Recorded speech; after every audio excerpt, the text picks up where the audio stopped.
So 2020, it's not really been the year that many had expected, and that includes for Battlefield. Today I'm going to cover the year that Battlefield had. As we're about to start 2021, we'll look at the hope and potential the game had of reaching a much more successful point, and we'll look at the missteps and flawed decision making, and ultimately the early end of support for the game. Basically the good, the bad and the ugly. It's a tale of near unbelievable failings, but with some genuinely good stuff mixed in. Let's hope that 2021 is overall a much more positive year for Battlefield, and indeed that DICE can learn from the year previous. Timestamps of the important points will all be listed in the description. I have some pretty solid breakthrough gameplay as the background footage. If you enjoy the video, consider subscribing and push the channel closer to that 70k target, currently sitting at 61k, and we'll get to everything I mentioned after a word about today's sponsor of the video. Raid Shadow Legends. Now you've probably heard about Raid, but do you actually know about it? Millions of players, different champions, tactical battles, tough bosses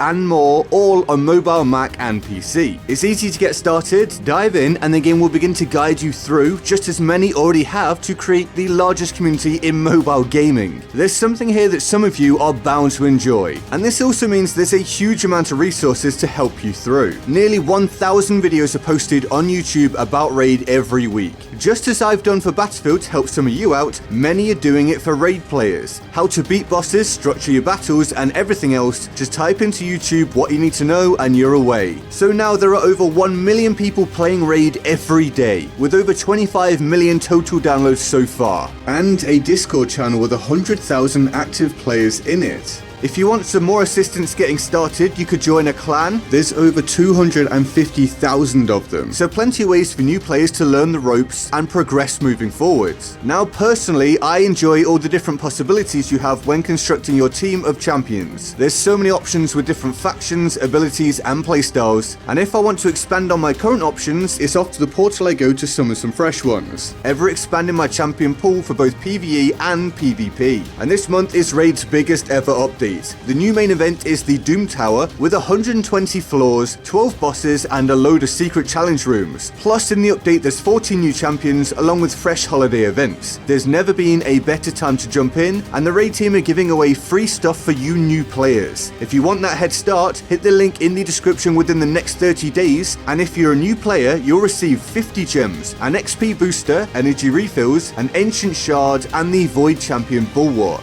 All waiting for you to claim here. It's as simple as that, so get started today, and thanks to Raid Shadow Legends for supporting the channel once again. Our story begins with frustration and exasperation, but not because that's the in thing to say about Battlefield 5, no, it's because 2020 began for Battlefield with much of the community feeling completely aghast about how DICE was seemingly throwing away a very promising position. To discuss this though, we actually have to push back even further to late 2019 for the Pacific Theatre of War update, and plus, without doing this, there really wouldn't be too much good stuff to talk about in this video, and that would be a little bit sad. So on October 31st, 2019, I believe, the war in the Pacific began. It initially brought with it two new maps, Pacific Storm and Iwo Jima, the Pacific Storm being a map that I highly praised and enjoyed, by the way. Great map for me. There was the introduction of the M1 Garand, Type 99 Arisaka, Type 100, M1919 A6, the two new factions of the US and Japan, the Katana and flamethrower battle pickups, new vehicles,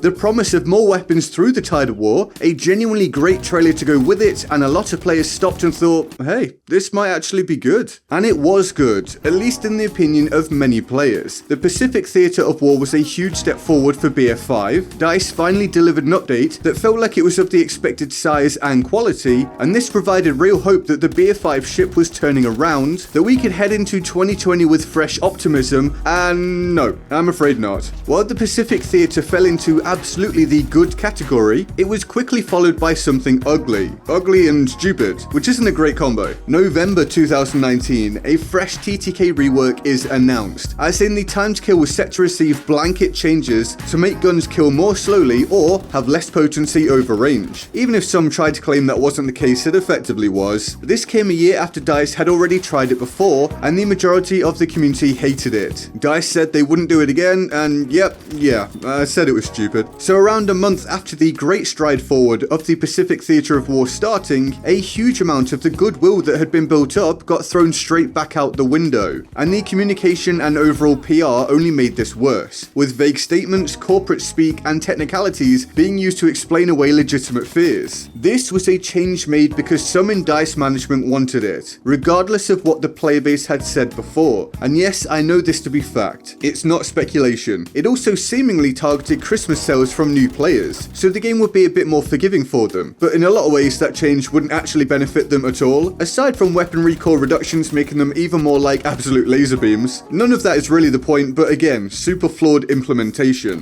which is a similar story to the year previous. A pattern had formed. Changed the TTK before Christmas to try to drag in more sales without refunds. It didn't work. So in the space of 2 months, we saw the genuinely excellent work that DICE could produce, the great stuff that Battlefield is capable of, and we also saw how poor management can absolutely ruin it, which was no doubt very frustrating for some of the developers at DICE and indeed a lot of the wider Battlefield community. And you'd like to think that's the entirety of the end of 2019 events that shaped how we entered 2020, but no. In December 2019, it became evident that auto-rotation had been ramped up, at least in the console version of BF5, I can't remember about on PC, without the information appearing in the patch notes. What this means is there was now visible snapping to the target when aiming near them in multiplayer, even though in the settings it said only in single player, and this change hadn't been communicated to the community. Remember what I said about making the game more noob friendly for Christmas? Yeah, at this point my, and many others, suspicions were essentially vindicated. This one slotted firmly into the bad column, as Battlefield 1, the game before Battlefield 5, had actually reduced auto-rotation to much player praise. To see BF5 do the opposite was just pretty baffling, to be honest. And that's why 2020 all really began as a confusing mess of great content and super frustrating technical changes. But at least there was some hope. A little, just a little bit.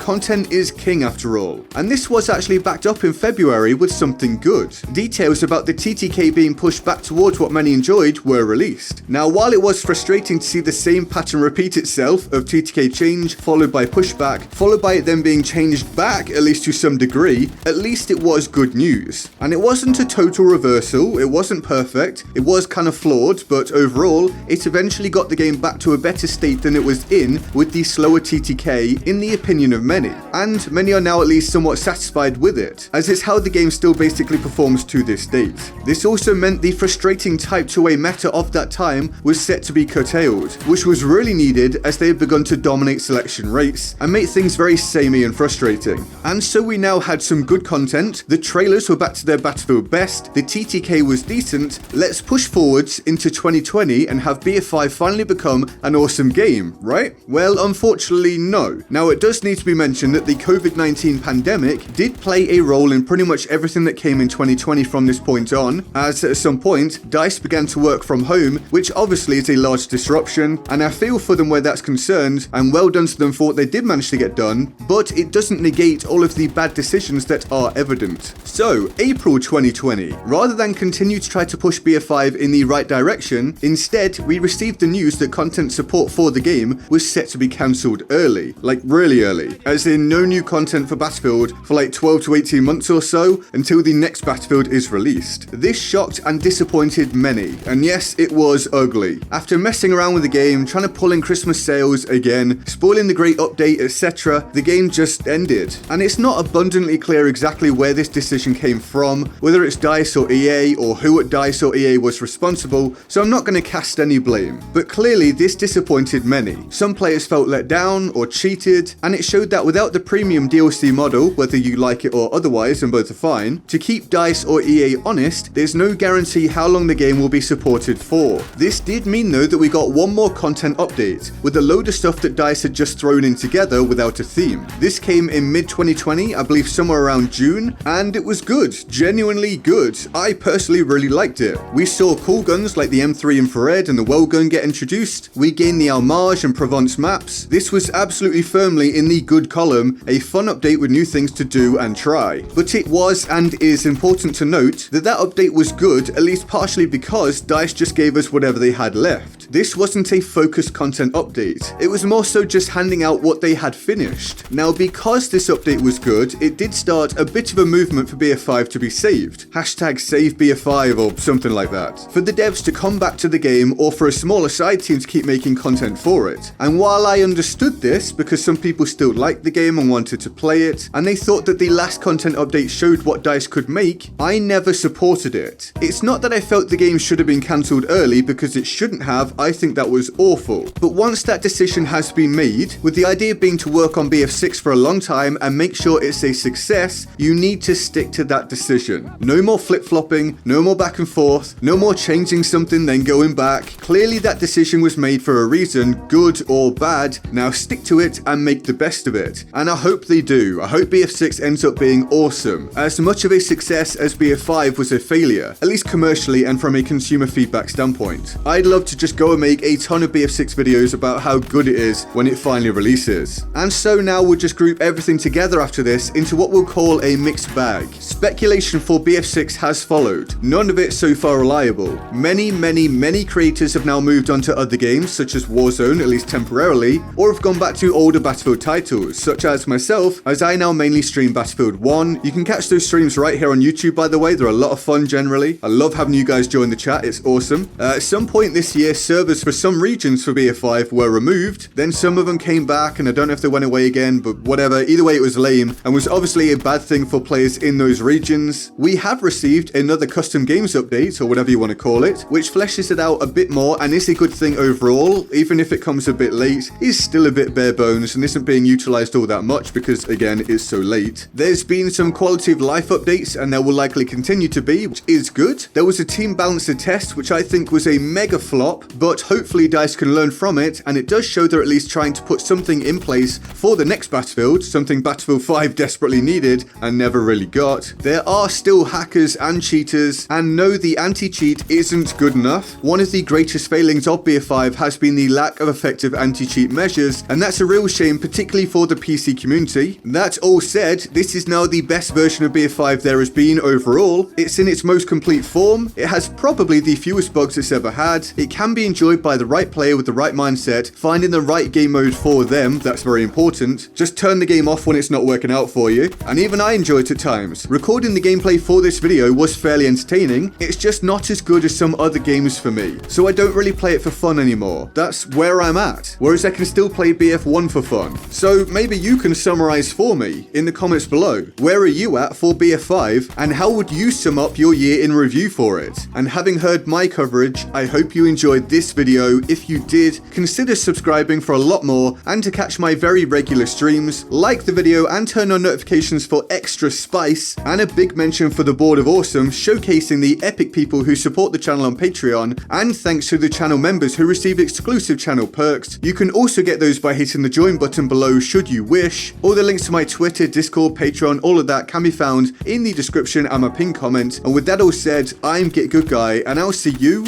next time. Laters. It's a serious knock-on effect. If the game comes out when it's ready and it's good, much more of the focus can be put on the game being made even better. The coming soon meme from BF5 was likely partly due to that uphill struggle, spending time fighting other fires, taking away from the more expected developmental progress.